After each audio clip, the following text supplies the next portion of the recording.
Hello everybody, welcome to another edition of the Railsplitter Athletics Report. I am your host Rusty Peace, and we've got a lot to talk about tonight as it is crossover season here at Lincoln Memorial University. Now what does that mean? Well, you know, soccer has already completed, cross country's completed. Now volleyball enters the 2015 South Atlantic Conference Tournament. Men's basketball and women's basketball are underway, and because of that, there are certain areas of campus that are just kind of running to no end. Scott Erlin, Bill Porter, Joe down there in the Sports Information Office, they've got tons to do. They've got many things to take care of and get done for each of those teams, and then the other NCAA teams that we have here at LMU. For Don Grigsby and his staff down there in athletic training, it's a never-ending ordeal. They have got many, many student athletes that they have to attend to, whether it be because of practice injuries or nagging aches and pains. And then, of course, for here at the LMU Sports Network, we're all swamped with various kinds of sporting events and getting things done for all those teams. So it's a busy time of year, but we got a great show in store for you. Jenny Michael's the guest tonight. We'll talk with her in the second half of the show. Whether it's breakfast, lunch, or dinner, Subway of Harrigan and Middlesboro has your fresh interest at heart. On your way to work, try one of our mouth-watering breakfast sandwiches or flatbread omelets. If it's lunch or dinner you're after, choose from a wide selection of classic, select, or premium sandwiches that are all made specifically to order. Serving a crowd, Subway also has sandwich planners, giant subs, box lunches, and even cookie platters. Be it dine in or carry out, you can eat healthy and eat fresh at Subway. 368 Catawba Avenue in Harrigan and on the corner of the Village Square Mall, Middlesboro. You love your car or truck? Let us help you keep it clean at Soapy J's. Soapy J's has unlimited wash plans to fit every budget. Try our $5 express wash or one of our 3 monthly wash plans. The Wheel Deal, the Soapy J, or the new Blast Wax. With our monthly wash plans, if you pay with credit card, all you do is pay for the present month and your card will be billed on the first of each month. Don't forget, Soapy J's has free vacuums with any wash. Soapy J's Express Car Wash, open 7 days a week. Let us help keep your car or truck clean at Soapy J's. Soapy J's on the Cumberland Gap Parkway, Middlesboro. Whether institutional case good or architectural woodwork, Nolan Products Incorporated of Knoxville has been serving East Tennessee, Southwest Virginia, and Southeast Kentucky since 1958. From concept to finish, Nolan Products custom builds to the highest quality standards to meet your facility specifications while using only the finest materials available. Nolan Products has been serving and meeting the needs and requirements of general contractors and architects in East Tennessee and surrounding area for more than 55 years. Nolan Products Incorporated, 912 Forsyth Street Northeast, Knoxville.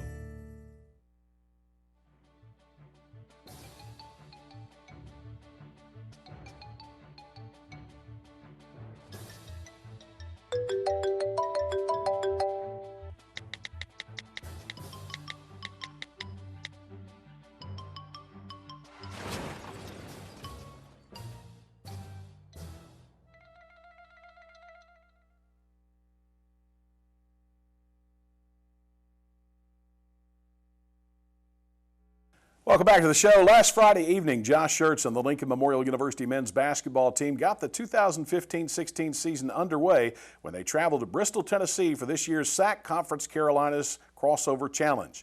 Schertz and his team entered their first game of the season ranked number 5 in the preseason poll released by the National Basketball Coaches Association, while George Pitts and his Tornado were on the bubble of the top 25, receiving votes. Historically, the Tornado also took the floor, having never defeated the Railsplitters, while both George Pitts and Schertz have been at the helm of the 2 East Tennessee programs. From the opening tip, Friday evening's game was everything the hype built it up to be. After the Railsplitters took the lead on the opening basket by Jalen Steele, Lincoln Memorial couldn't put any separation between they and the Tornado as both teams traded blows throughout the first half, each holding the lead numerous times and eventually going into the half deadlocked at 40 all. With the beginning of the second half, so came the strategy by the Tornado of getting more three-point attempts. After going only 5 of 14 at the end of the first half, Pitt's club blistered the Nets in the second half, shooting 8 of 14 from behind the arc while hitting 57.7% of their shots from the field and holding the Railsplitters to only 43.6% for the contest. Possibly the most damaging blow to the Lincoln Memorial cause came in the rebounding category. King out-rebounded the Railsplitters 38-28, which included 11 offensive boards en route to an 83-69 season-opening upset of the number 5 nationally ranked Railsplitters. The setback marks the first loss in a season opener for the Railsplitters since 2007, and the first time the Railsplitters have lost 2 in a row dating back to last season's NCAA Southeast Region Tournament loss to Mount Olive College since the 2013 season. On Saturday afternoon, the Railsplitters took the floor again, still licking their wounds from Friday evening's loss when they took on the Bobcats of Lees-McRae College in the second and final game of the SAC Conference Carolinas Crossover Challenge in Bristol. This time, the Railsplitters took control early in the first half and never relinquished the lead, outscoring Lees-McRae 43-26 in the first half to take a 17-point advantage into the locker room.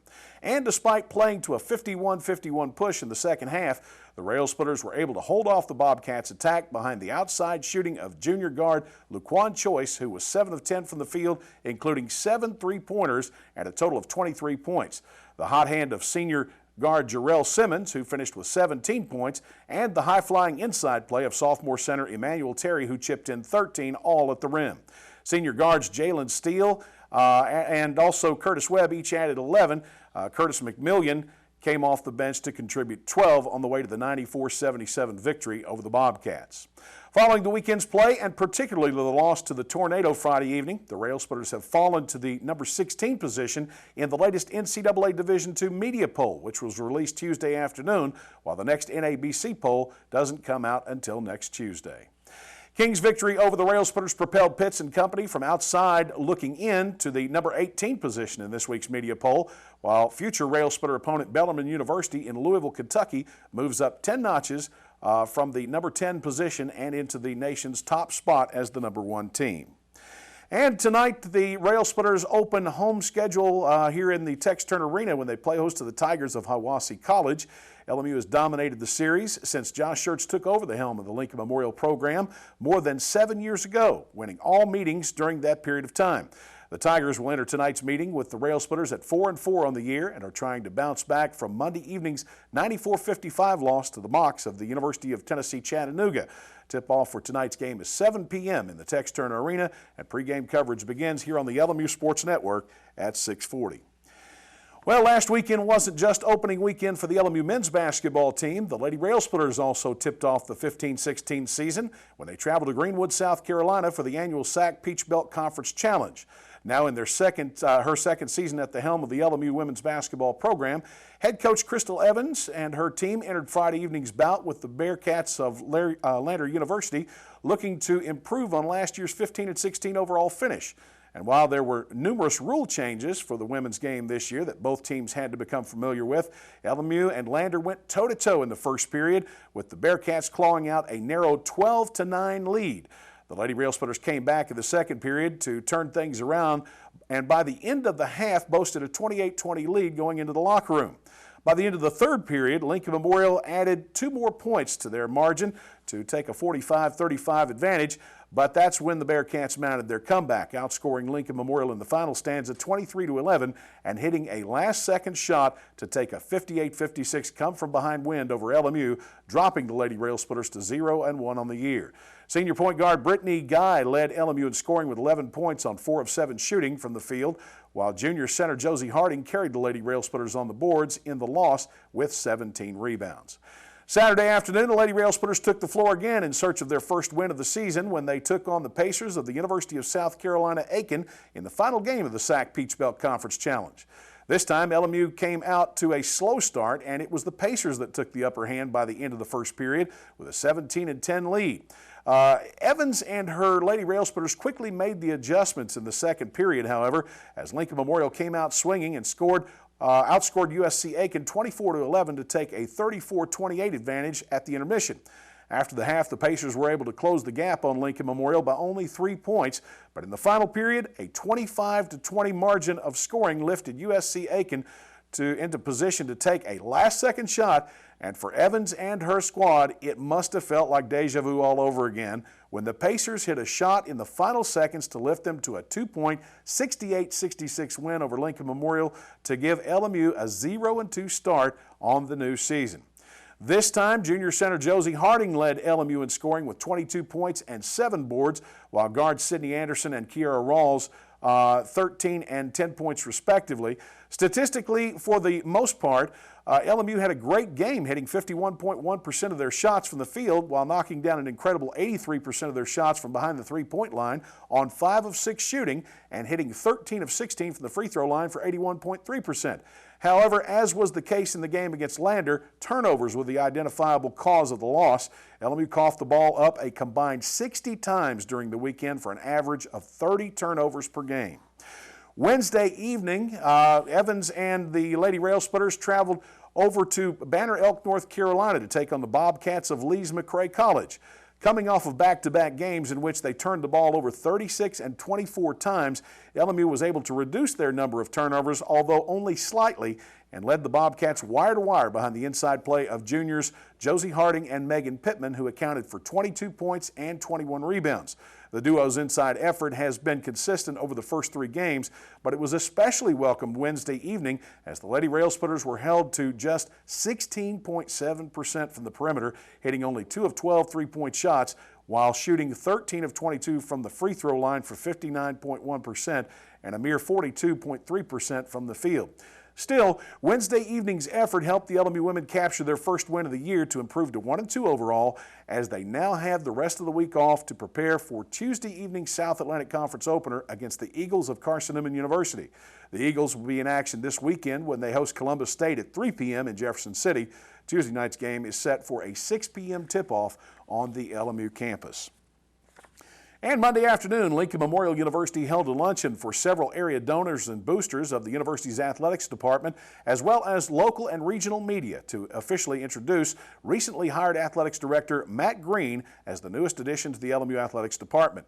More than 30 people attended the luncheon held at Gondolier here in Harrogate, and during the event, Green talked about many of the things going on both structurally and athletically that will directly benefit Lincoln Memorial University and its athletic programs. The goal is to provide the best possible student-athlete experience that we can, and we have the opportunity to do that. And so for us, and me in particular, it's my job to provide our coaches and our student-athletes with the resources that they need to compete on the highest level, whether that be in the classroom or on the court or on the field. And so at LMU Athletics, we want to do several things. We want to be excellent in all that we do, but particularly in the area of student-athlete experience. So academically, we want to make sure that our kids are getting all of the support that they need to excel in the classroom so that they can be successful while they're here in their 4 or 5 years, but also once they excel beyond LMU. We want them to be productive members of society and have the tools necessary to be successful. Socially, we want to make sure that we're putting an emphasis on community engagement. We have a very unique situation here in Harrogate, Tennessee. We've got a very close-knit community. A lot of people that have some kind of connection to LMU in one way, shape, or another. And so we want to make sure that we're getting our student athletes and our coaches out there in the community to say thank you for that support, but also to use the ways in which they've been blessed to support those in need in our community. And so our coaches and our student athletes already do an exceptional job of getting out in the community and sacrificing their time and serving those in need, but we want to make sure that we continue to push the envelope there and do more. That's a huge emphasis in NCAA Division II, and rightfully so. And so we want to make sure as an athletic department we're doing our part. Green began his duties as the university's athletic director August 1st and has been heavily involved in numerous projects to help promote LMU athletics, to help increase the number of NCAA Division II athletic programs sponsored by the university, and in getting LMU student athletes engaged in more community service. All right, we're going to take a break. When we come back, we've got Jenny Michael, head coach of the Lady Railsplitter volleyball team, in studio. And this weekend, they're heading over through the Carolinas to participate in the South Atlantic Conference tournament. And we're going to talk about that and much more. Stay with us right here on the Railsplitter Athletics Report. Established in 1982, Dixie Roofing Incorporated of La Follette has been the industry's leader in commercial roofing throughout Knoxville, Tennessee and surrounding counties for more than 30 years. From medical facilities to office buildings and educational institutions, Dixie Roofing has the experience, expertise, equipment, and know-how to handle roofing needs of any commercial structure, big or small. Dixie Roofing is also on the web at www.dixieroofing.com. Dixie Roofing Incorporated. They told me a bottle couldn't dream. That I would never become a superhero.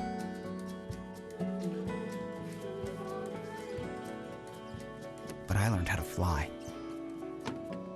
Just to come back in a new disguise and be the hero that I've always wanted to be.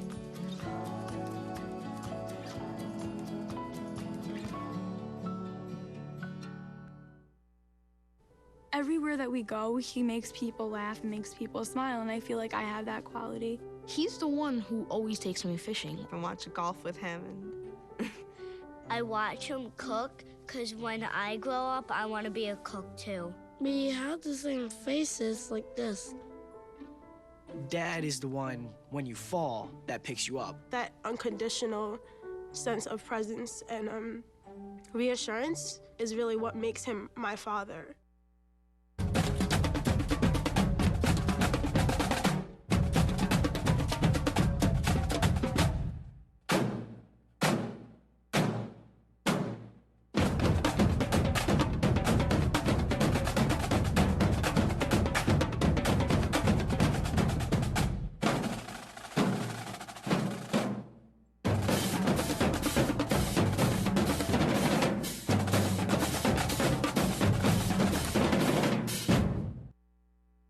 Well, you know, this weekend, Jenny Michael and her club travel over for the into the Carolinas for the South Atlantic Conference tournament. And Coach, I know that hey, we go in as the 4 seed. You know, weeks ago it was you could look at the way the conference schedule was stacking up, the standings. We could have finished as high as maybe 3 or 2. We could have finished as far back as 7 or 8. I think that's just a testament to how close this race really has been this year. Absolutely. I mean, in all fairness, I think spots 1 through 3 have been pretty locked up for quite a while. But there was a period of time where spots 4 through 9, I mean, you're talking about being 4th place in the conference versus being out of the conference tournament. That range was decided and as close as within like 1 complete game of one another. So very proud of our girls. Something that we haven't done in years past was finish very strong. And this year we really turned that around. We had a great finish to our regular season. We were very competitive. We are doing a lot of things. We're playing really good volleyball right now. One of the things that we talk about is just how much we love volleyball in the month of November. It's so fun. It's so exciting. You know, all the hard work that starts in January, this is when it all comes to a head. And it's just, man, it's really exciting. It's a lot of energy in our gym right now, and we're looking forward to taking it into this weekend. Yeah, I look at that, and I want to comment on your statement there about you felt like positions 1, 2, and 3 are locked up, but there's been more parity this year in the South Atlantic Conference volleyball race than I've ever seen, and that carried right on into the final weekend when you look at that victory by Queens over Wingate, I think, and then, of course, Mars Hill beats Carson Newman. I mean, that just goes to show you that from top to bottom, it can happen for anybody. Absolutely. I mean, we're all vulnerable. You know, there's, you know, especially, you know, the giant Wingate, you know, they've seemed insurmountable at times, and this year, perhaps more than any year, arguably, is their most vulnerable season that they've had in a long time. So we are in that half of the bracket for the tournament. But, you know, in order for us to even have an opportunity there, we got to get past that first round with a tough, feisty, you know, opponent with Catawba. There's been some people that have said, well, you know, Shelton Collier just doesn't have the players this year that he's had in the past. But I differ with that. I think that it's that the rest of the pack has closed the gap on Wingate some.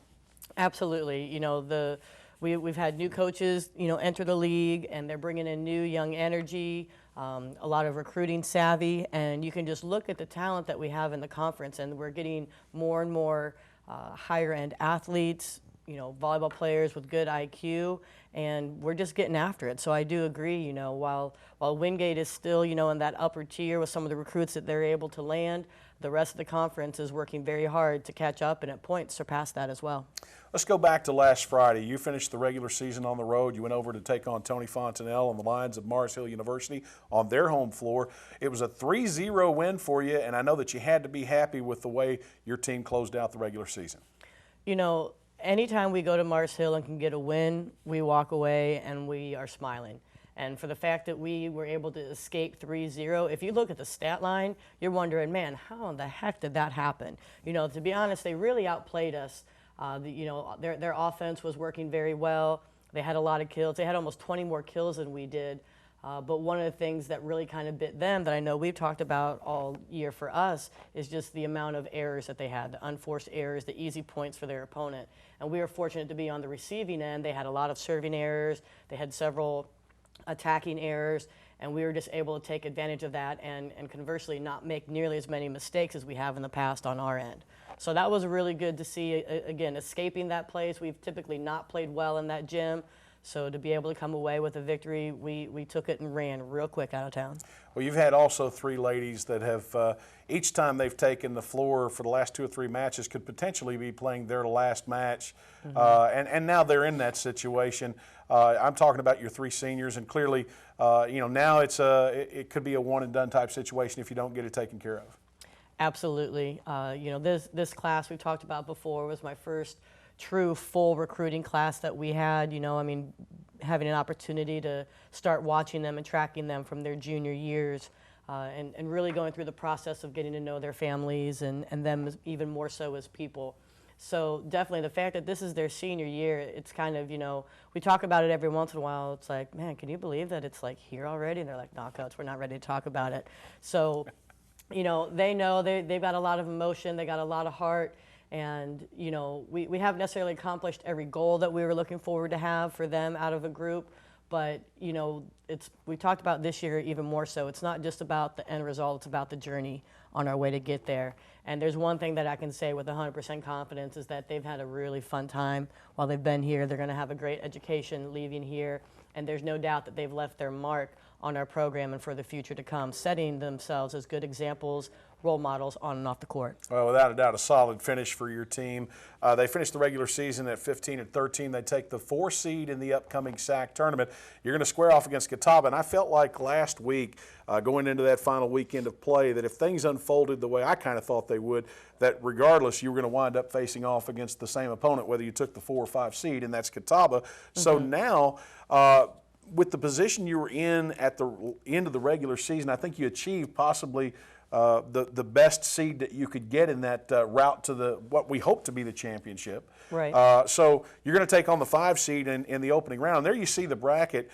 Wingate takes on Brevard. You look down there, Lincoln Memorial and Catawba. The winner of that goes on to play the winner Wingate of the Brevard matchup. Then down on the bottom half of the bracket, Lenore Ryan, the 3 seed, and Queens, 6 seed, followed by Carson, Newman, and Anderson, but no weak sisters in this tournament. No, not at all.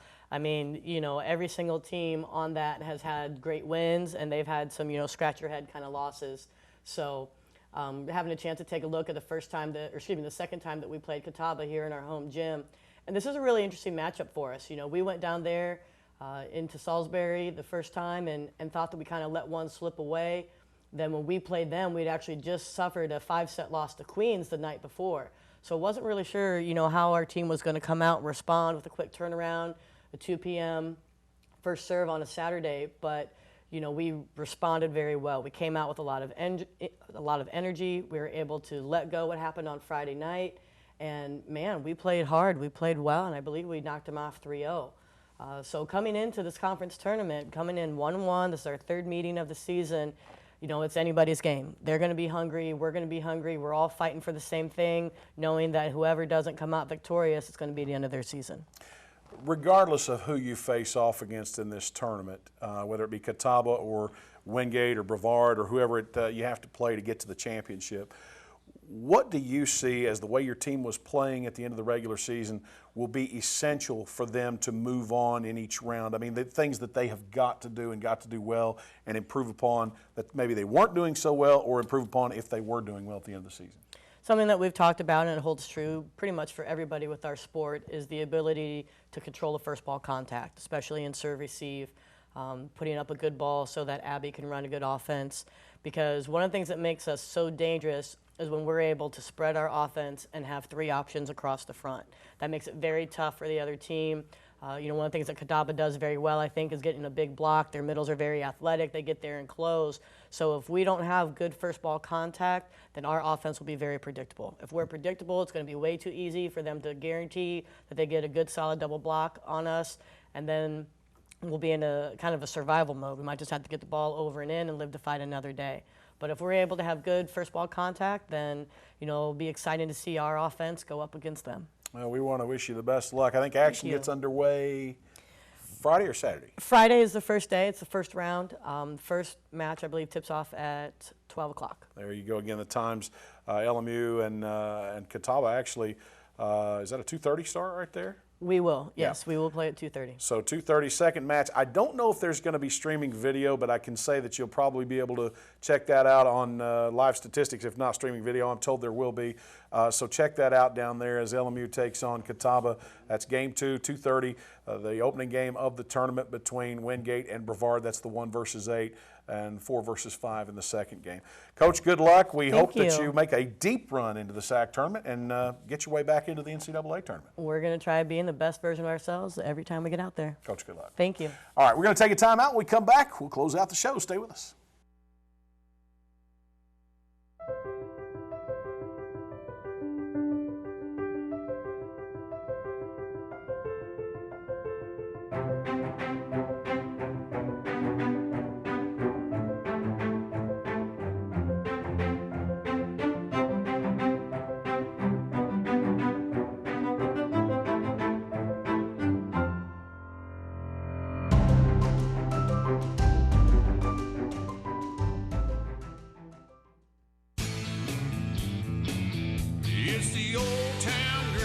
The Old Town Grill is a special place where you bring more than family, more than friends. Bring a hearty appetite, because at the Old Town Grill, you'll never walk away hungry. A delicious change from the ordinary.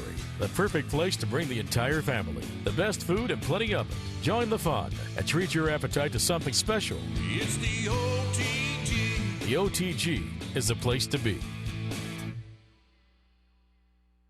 Join the Vive Broadband TV revolution. Vive gives you the freedom to choose with loads of new channels like Up TV, The Hub, The Blaze, and Cubo. Vive's Watch TV Everywhere feature gives you the freedom to watch participating channels just about anywhere, anytime, on any device. And Vive Broadband Speed gives you the freedom to power internet TV services like Netflix, Hulu, Apple TV, and Google Chromecast. Join the TV revolution at vivebroadband.com. If I got to go to college, oh my goodness. I like discovering new things. You get to see what works for you and what doesn't. That helps you evolve as a person. You get to make like a supernova of skill or talent or whatever it is. I've always wanted to go to college. I just feel like that's my destiny. My name is Queen, and I am your dividend. Again, thanks to Jenny Michael for joining us on set here for tonight's show, and we certainly hope that she and her team have a lot of success in the upcoming SAC tournament. Again, don't forget, first round action Friday at 2:30, and that will be against Catawba, 4 versus 5 seed. That's the second game, quarterfinal round of the SAC tournament down there in Anderson, South Carolina. Hey, don't forget, coming up a little bit later on tonight, you can catch the Lincoln Memorial University Railsplitters. They'll be in action against the Tigers from Hiwassee College. We'll have pregame coverage here on the LMU Sports Network beginning at 6:40. Tip-off slated for 7 o'clock. Josh Schertz and his team now 1-1 on the year and looking to get above the 500 mark. We're not used to seeing them with a loss this early in the season, but played a very tough opponent in King on the season opener, and unfortunately King they were due for that one, and they picked up the win. So big game for Josh Schertz and his Railsplitters tonight. They got some injured personnel. Hopefully they'll be able to put it all together as they host the Tigers here in the Tex Turner Arena. Folks, want to remind you to keep up to date on all that's going on with LMU Athletics. Pull up the LMU Athletics website, www.lmurailsplitters.com. You'll find everything you want to know about the LMU Athletics programs, all the latest scores, facts, statistics, player profiles, roster schedules, and much more. That's the LMU Athletics website, www.lmurailsplitters.com. That's about all the time we have for tonight. Hey, don't forget Monday nights at 6 o'clock. Catch Adam Haley and Scott Erland there with Monday Night Sports Talk. It's right on our sister station, WLMU 91.3. Good night, everybody.